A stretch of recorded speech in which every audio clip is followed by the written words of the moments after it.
ফুফাতো বোনকে পটাতে পারিনি, খালাতো বোনকেও পটাতে পারিনি, তাতে কি?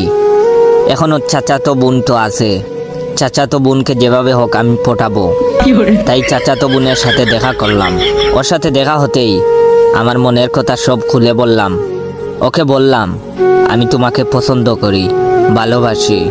কিন্তু চাচাতো বোন আমার ভালোবাসা গ্রহণ করলো না, কোনো উত্তর না দিয়ে ডেমাক দেখিয়ে চলে গেল। কিন্তু আমিও ছেড়ে দিবার মতো পাত্র নই। তাই একজন কবিরাজের কাছে গেলাম। কবিরাজের কাছে গিয়ে চাচাতো বোনকে তাবিজ করলাম যেন আমাকে ভালোবেসে ফেলে, কাজ হয়। কবিরাজ তাবিজ দিল, 7 দিন পর ফলাফলও পেলাম। অবশেষে বিয়ে হলো। কি ভাবছেন চাচাতো বোনের সাথে আমার বিয়ে হয়েছে? আরে না, চাচাতো বোনের বিয়ে হয়েছে সেই কবিরাজের সাথে। ওই শালা বন্ড কবিরাজের কাছে তাবিজ নিয়েছিলাম চাচাতো বোন যেন আমার প্রেমে পটে যায়।